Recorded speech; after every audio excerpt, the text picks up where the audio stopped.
40 years of broadcasting, and never a moment like this. Steve Harvey had heard thousands of answers shouted into microphones, some brilliant, some ridiculous, some so absurd they'd become viral moments that lived forever on the internet. But he'd never heard someone abandon the game entirely, forget about points and prizes and competition, and instead use their final seconds on national television to speak directly to God with the kind of raw desperation that makes strangers remember what faith actually sounds like when it's stripped of performance and pretense. It happened during Fast Money, that high-stakes final round where fortunes can change in 30 seconds, where families hold their breath and audiences lean forward, and everything depends on quick thinking and quicker answers. The contestant standing at the podium was a woman named Grace Thompson, 46 years old, playing for her family and a charity that meant more to her than anyone in that studio could have possibly known. She'd been doing well, 4 questions down, solid answers, points accumulating on the board with the satisfying ding of success. The audience was engaged. Steve was in his element with that perfect mix of encouragement and playful pressure, and everything was moving along exactly as it should. Just one more question, one more answer. 30 seconds to bring it home. Steve read the final question with his characteristic energy, his voice carrying across the studio. Name something people pray for. It should have been simple. Health, money, family, peace, love. Any of the obvious answers that show up on surveys, the things people admit they want when you ask them what they'd say to God if they had the chance. But Grace Thompson went completely still. Her hand, which had been gesturing as she spoke, froze mid-air. Her mouth opened, but no answer came. The seconds ticked down 5, 4, 3, and Steve was already preparing his sympathetic response, already shifting into that mode where he'd comfort her for running out of time, remind her that she'd done great, that every family doesn't win, but they'd given it their best shot. Then Grace closed her eyes, and instead of shouting an answer to win the game, she began to pray. Not a quick, desperate plea, not a performance, but a real prayer, spoken in a voice that trembled with everything she'd been carrying, everything that had brought her to this moment. Everything she needed, more than money or prizes or the validation of strangers' applause. The studio fell silent so completely that you could hear the electrical hum of the lights, the whisper of 300 people collectively holding their breath, the camera operators forgetting to adjust their shots because they were too stunned to move. And Steve Harvey, the man who always had something to say, stood frozen with his cards in his hand and his mouth slightly open, watching something unfold that he had no script for, no preparation for, no professional training to handle, just his own humanity, and the sudden understanding that he was witnessing something sacred. To understand what happened in that studio, you have to go back 6 months to a hospital room in Atlanta, where Grace Thompson sat beside her daughter's bed, watching the monitors beep their steady rhythm, while 17-year-old Michaela slept fitfully under thin blankets and fluorescent lights that never quite felt like daylight. Acute lymphoblastic leukemia. The doctors had said the words with clinical precision, but Grace had heard them as a death sentence, as the end of everything, as a door slamming shut on the future she'd imagined for her bright, beautiful daughter who'd been planning for college and dreaming about becoming a marine biologist, and had never done anything to deserve cells that turned against themselves. The treatment protocol was aggressive chemotherapy that made Michaela so sick she couldn't keep down water, hospital stays that stretched from days into weeks, medical bills that accumulated faster than Grace could count them, despite insurance that covered some but never enough. Grace had taken a second job, then a third. She worked as a nurse during the day, cleaned offices at night, and spent every spare moment in that hospital room, holding Michaela's hand and pretending to be strong when everything inside her was screaming. "Mom, you need to sleep," Michaela would whisper on her good days, the ones where the nausea eased enough for conversation. "I'll sleep when you're better," Grace would answer, smoothing her daughter's hair back from her forehead, careful to avoid the places where it had started to fall out in clumps. The invitation to Family Feud had come through Grace's church. They'd nominated her family for a special faith-based episode, believing she deserved something good after 6 months of relentless bad. Grace had almost said no. How could she leave Michaela, even for a day? How could she stand on a stage and smile and play games when her daughter was fighting for her life? But Michaela had insisted. "Go, Mom. Win some money for the hospital bills." And maybe, she'd paused, her voice getting smaller, younger. Maybe it'll be fun. Maybe you'll get to laugh for a few hours. You haven't laughed in so long. So Grace had come to the studio with her sister, her brother, and her elderly mother who'd been praying non-stop since Michaela's diagnosis, whose faith had become the family's anchor when everything else felt unmoored. They'd made it through the preliminary rounds, laughing and playing and forgetting for brief stretches that cancer existed, that hospitals existed, that fear existed. Grace had felt something loosen in her chest, not healing, exactly, but a temporary reprieve from the weight of constant terror. Now, here she was in fast money, one question away from winning money that could help with medical bills, that could ease the financial pressure that was crushing her as surely as the emotional pressure was. One question away from being able to tell Michaela they'd won, they'd done something good, they'd found a small victory in a season of relentless loss. Name something people pray for, Steve Harvey had asked, and the question had landed like a bomb. Because Grace knew exactly what people pray for. She'd been praying for it every single day, every single hour, with every breath she took. She'd been praying for it in hospital chapels and parking lots and shower stalls where no one could hear her sob. She'd been praying for it so hard and so long that it had become the rhythm of her heartbeat. And standing there under those lights, with seconds ticking down and Steve Harvey waiting and the whole studio expecting an answer that would win the game, Grace Thompson made a choice. She chose truth over strategy, desperation over performance, faith over winning. She closed her eyes, and she prayed. "Dear God," Grace began, her voice barely above a whisper but carrying in the absolute silence of the studio, "I know this isn't how the game works. I know I'm supposed to give an answer that's on the board. But right now, all I can think about is what I've been praying for every single day for the last 6 months."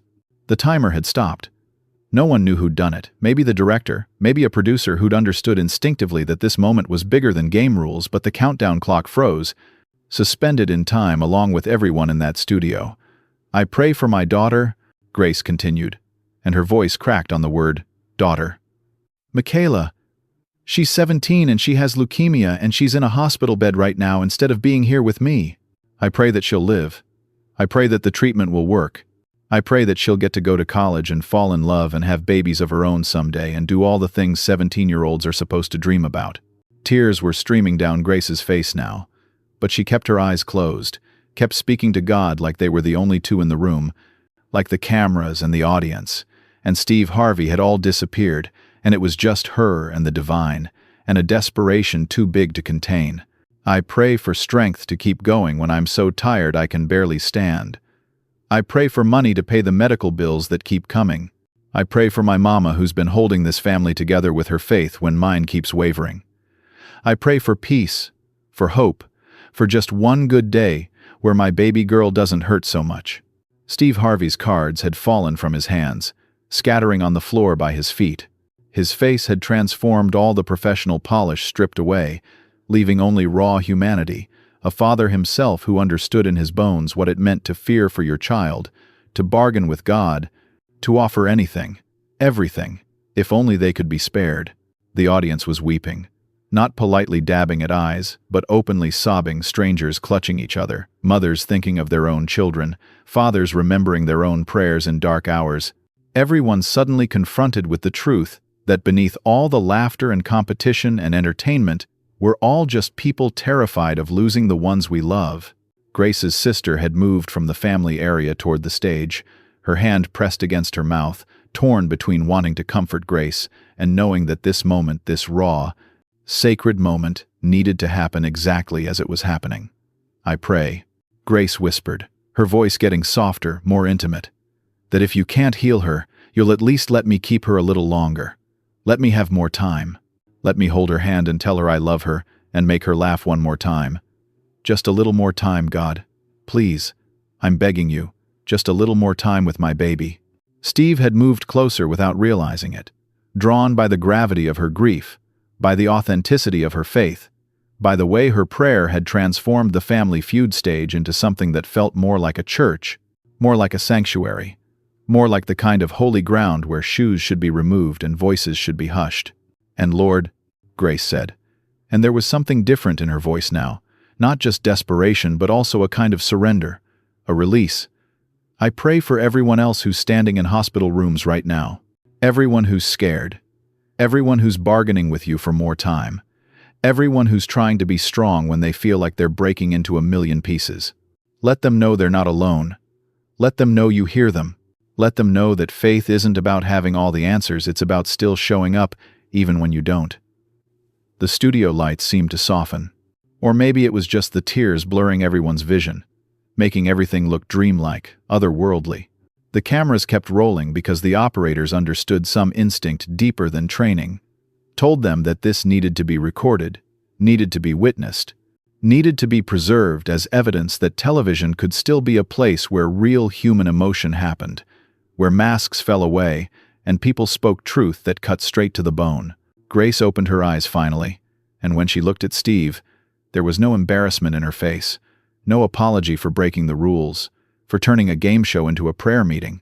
There was only the particular kind of exhausted peace that comes after you finally said out loud the thing you've been carrying in silence. "I'm sorry," she said quietly. "I know that's not the answer you were looking for." Steve Harvey shook his head slowly, and when he spoke, his voice was so thick with emotion he could barely get the words out. "Ma'am, that's the realest answer I've ever heard in my entire life." He moved closer still, until he was standing right beside her, close enough that the cameras caught both of their faces in the same frame, hers wet with tears, but somehow lighter, his crumpling, with the effort of holding himself together. "How long has your daughter been sick?" Steve asked, abandoning all pretense of game show hosting, becoming instead what he needed to be in this moment, a human being witnessing another human being's pain. 6 months, Grace answered. 6 months of chemo. 6 months of watching her fight. 6 months of feeling helpless because I can't fix this. I can't make it better. I can't take it from her and carry it myself, even though I would in a heartbeat. "What's her name again?" Steve asked. And there was something purposeful in the question, something that understood the power of speaking names, of making people real, of refusing to let them be abstract or anonymous. "Michaela Grace Thompson," Grace said, and speaking her daughter's full name seemed to conjure her somehow, seemed to make her present in that studio even though she was miles away in a hospital bed. "She's named after both her grandmothers. She's beautiful and brave, and she wants to be a marine biologist. She's been researching colleges, even though Grace couldn't finish the sentence. Even though we don't know if she'll live long enough to go. Even though every plan feels like tempting fate. Even though hope and terror occupy the same space in my chest." Steve understood. You could see it in his face, the way he nodded, the way his jaw tightened, the way his hands came up as if to catch her if she fell. "Is she watching?" he asked. "Is she watching the show right now?" Grace nodded. "My friend is with her at the hospital. They're watching on the TV in her room. I told her I'd wave to her, that I'd try to win money to help with the bills. But instead, She gestured helplessly at the space around her, at the prayer that had replaced her answer, at the vulnerability that had overtaken strategy. Steve turned to face the cameras directly, and when he spoke, he was speaking not to the studio audience or to viewers at home, but to one specific 17-year-old girl in a hospital bed in Atlanta. "Michaela," he said, his voice strong despite the tears running down his face. "If you're watching this, I want you to know something. Your mama just did the bravest thing I've ever seen anyone do on television. She told the truth. She laid her heart bare. She prayed for you in front of millions of people because that's how much she loves you." The camera held on Steve's face, making sure Michaela could see him, making sure this message would reach her even through the distance and the illness and the fear.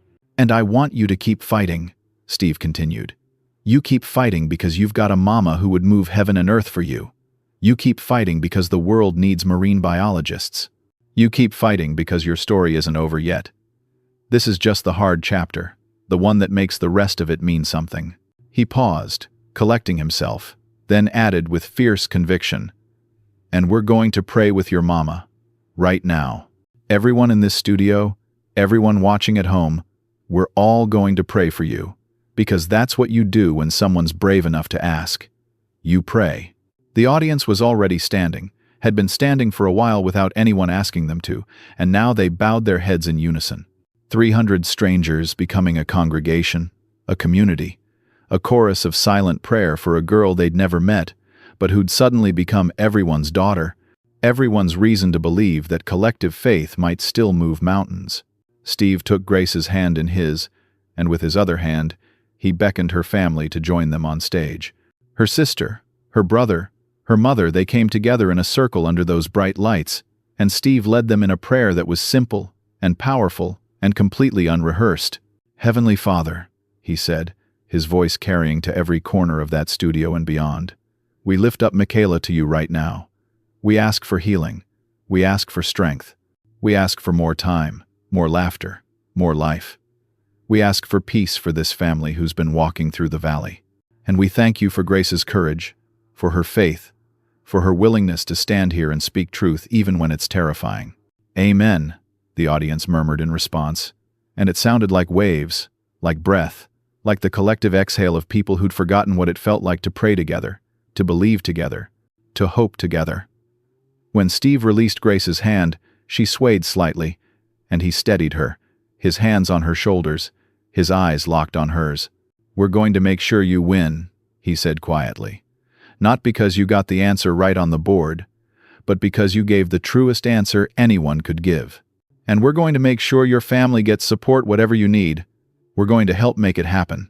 Grace nodded, unable to speak, and Steve pulled her into an embrace that lasted longer than television hugs usually last, that felt less like a photo opportunity and more like a lifeline, like one human holding another human upright. When gravity feels too strong and the weight of fear feels too heavy. When Steve finally released Grace from the embrace, he didn't step back into his host position. Instead, he guided her to sit on the edge of the stage, that same spot where he'd sat with Arjun and Emma and Raj, that place that had somehow become his instinctive choice when the game stopped mattering and the human connection became everything. He sat beside her, their feet dangling, and for a long moment, neither of them spoke. The studio had undergone a transformation. The lights had been dimmed again, someone in the booth understanding without being told that bright entertainment lighting felt wrong for this, that what was happening required softer edges, gentler illumination. The space felt cathedral-like now, hushed and reverent, filled with the particular kind of silence that only exists when people are collectively holding space for something sacred. Grace's mother had made her way onto the stage, moving slowly on legs that had carried her through 83 years and countless prayers. She sat on Grace's other side, taking her daughter's hand, and the three of them created a tableau that captured something essential about faith. The way it gets passed down through generations, the way it holds you when nothing else can, the way it looks like an elderly woman and her daughter and a television host, all sitting together in the ruins of a game show, finding God in the most unlikely places. Steve was quiet for a long time, just sitting, just being present. When he finally spoke, his voice was barely above a whisper, meant only for Grace and her mother, though the microphones caught it anyway and carried it to everyone watching. "How do you keep going?" he asked. "How do you keep showing up every day when you're that scared?" Grace looked at her mother, and something passed between them, understanding, recognition, the shared knowledge of women who'd learned to survive impossible things. "You just do," Grace's mother said, her voice carrying the weight of decades, of losses she'd survived and prayers she'd whispered, and faith she'd chosen. Even when choosing, it felt like the hardest thing in the world. You get up because your child needs you. You pray because prayer is the only thing that keeps you from falling apart. You believe because the alternative is despair, and despair doesn't help anybody. Steve nodded slowly, absorbing this. "My mama used to say something like that," he said. "She'd say faith isn't about understanding God's plan. It's about trusting that there is one, even when you can't see it, even when it hurts so bad you can't breathe." "Your mama was wise," Grace's mother said, and she reached across Grace to pat Steve's hand, this tiny gesture of connection that somehow felt enormous. Steve turned to Grace, and his expression was serious, searching. "Can I ask you something? And you don't have to answer if you don't want to." Grace nodded. "Are you angry?" Steve asked. "At God, for letting this happen to your daughter, because you'd have every right to be." The question hung in the air, honest and raw, giving Grace permission to speak a truth that people of faith often feel they're not allowed to voice, that you can believe in God and still be furious with Him, That prayer and anger aren't mutually exclusive. That faith big enough to hold questions is stronger than faith that requires certainty. Grace was quiet for a moment, considering. When she spoke, her words came slowly, carefully, like she was discovering them as she said them. "Sometimes," she admitted, "sometimes I'm so angry I could scream. Sometimes I pray and it feels like shouting into a void. Sometimes I think about all the people in the world who don't deserve children and have them anyway. And here I am, a good mother, a faithful mother, and my baby is dying." She paused, wiping at her eyes. "But then I think anger is just fear wearing a different mask. I'm not really angry at God. I'm terrified. And I'm pouring all that terror into prayer because I don't know what else to do with it." Steve's eyes were glistening again, but he didn't try to hide it. "That's real faith right there," he said. "Not the pretty kind they put on greeting cards, the kind that shows up bloody and bruised and still says, 'Here I am.'" He stood then, offering his hand to help Grace to her feet. Her mother rose too, and Steve kept them both close, creating a shelter with his presence. "I want everyone here to understand something," Steve said, addressing the audience now, his voice finding its strength again. "What we just witnessed, that wasn't weakness. That wasn't Grace falling apart. That was courage. That was someone being honest about how hard it is to hold on to hope when everything feels hopeless. That was faith in its truest form, not certainty, not answers, just the stubborn insistence on showing up and praying even when you don't know if anyone's listening." The audience was still standing, still quiet, still bearing witness. Several people had their hands pressed against their hearts. Others had their arms around strangers beside them, creating chains of connection and solidarity. "We spend so much time pretending we have it all together," Steve continued.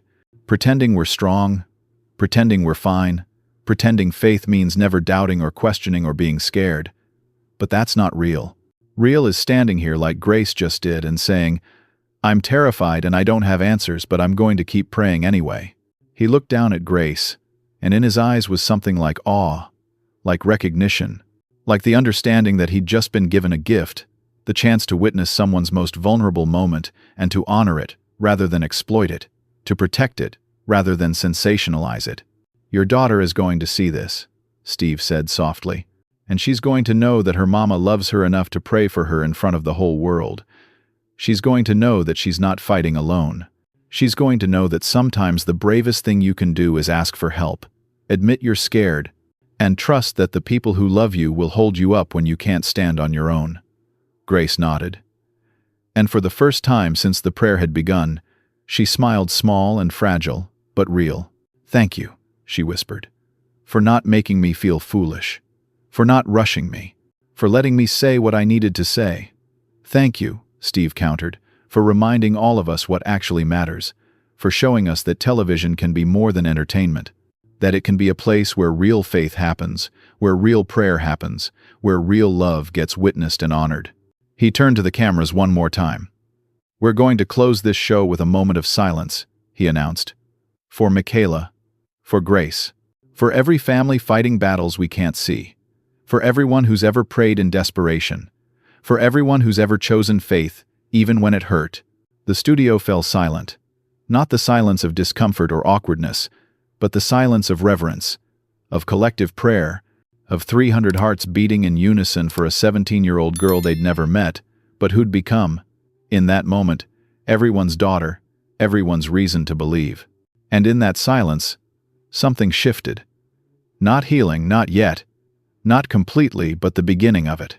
The recognition that we're not meant to carry our burdens alone, that speaking them aloud makes them lighter, that sometimes the most holy thing we can do is simply sit together in our shared humanity and acknowledge that we're all scared, we're all hoping, we're all praying for more time with the people we love. And in that silence, something shifted. Not healing, not yet, not completely, but the beginning of it. The recognition that we're not meant to carry our burdens alone, that speaking them aloud makes them lighter, that sometimes the most holy thing we can do is simply sit together in our shared humanity and acknowledge that we're all scared, we're all hoping, we're all praying for more time with the people we love. The episode aired on a Sunday evening in September. The network had wrestled with how to present it, whether to edit Grace's prayer down, to make it shorter, more palatable, less raw. But in the end, They aired it exactly as it happened, understanding that some moments lose their power when you try to sanitize them, when you try to make them comfortable for audiences who need to be uncomfortable, who need to be reminded that real life doesn't follow game show formats. Within 48 hours, the clip had been viewed over 80 million times, but the numbers, as always, tell only the smallest part of the story. They don't capture the cancer patient in Ohio who watched it alone in her hospital room at 3 in the morning and felt, for the first time in months, like someone understood. They don't measure the father in Texas who'd stopped praying after his son's diagnosis, but who knelt beside his bed that night and tried again, Grace's courage giving him permission to be honest with God about his fear. They don't quantify the pastors who showed the clip in services, the therapists who shared it with clients, the families who watched it together and finally talked about the things they'd been too scared to say out loud. The response was overwhelming. Donations poured in for Michaela's treatment, not just hundreds or thousands, but over $2 million from strangers around the world who wanted to help carry Grace's burden. The hospital where Michaela was being treated received enough funding to establish a new program for families struggling with pediatric cancer costs. Prayer groups formed specifically to pray for Michaela by name, to hold her in collective faith the way the studio audience had. But more than money, people sent letters. Tens of thousands of them. Letters from other mothers fighting for their children. Letters from cancer survivors.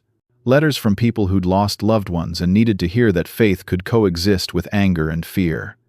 Letters from strangers who said simply, "Thank you for showing us it's okay to not be okay." Michaela watched the episode from her hospital bed, held by her best friend on one side and her nurse on the other. When her mother began to pray, Michaela wept not from sadness, but from the overwhelming recognition of being loved, that completely, that publicly, that fearlessly. "She prayed for me on TV," she kept whispering, as if she couldn't quite believe it. In front of everyone. She wasn't embarrassed, she just prayed.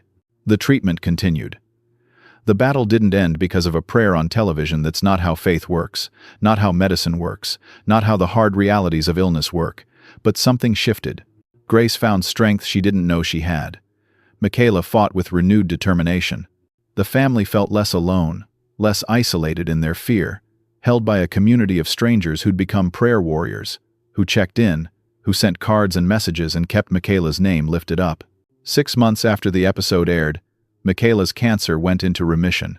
The doctors called it a positive response to treatment, a statistical probability, the result of aggressive therapy and good medical care.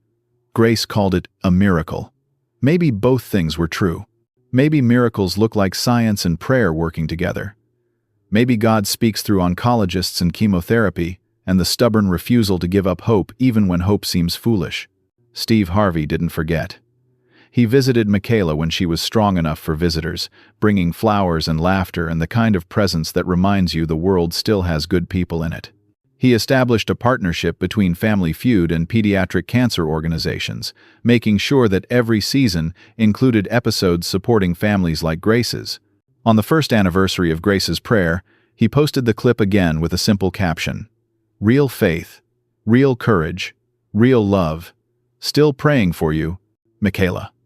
And Michaela is applying to colleges now, researching marine biology programs, dreaming about the ocean and the creatures in it, and a future that had once seemed impossible.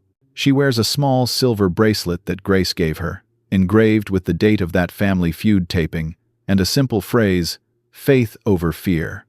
The prayer didn't cure cancer, but it did something almost as important. It reminded a world drowning in performances and pretenses that the most powerful thing we can do is tell the truth.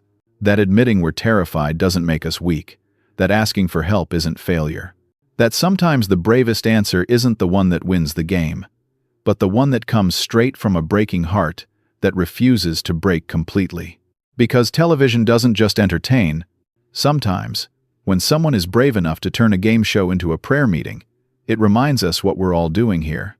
Trying to love the people we've been given, trying to hold on to hope when everything feels hopeless, trying to believe that somewhere beyond the cameras and the lights and the performance of daily life, there's a God who hears our desperate prayers and holds us through the dark.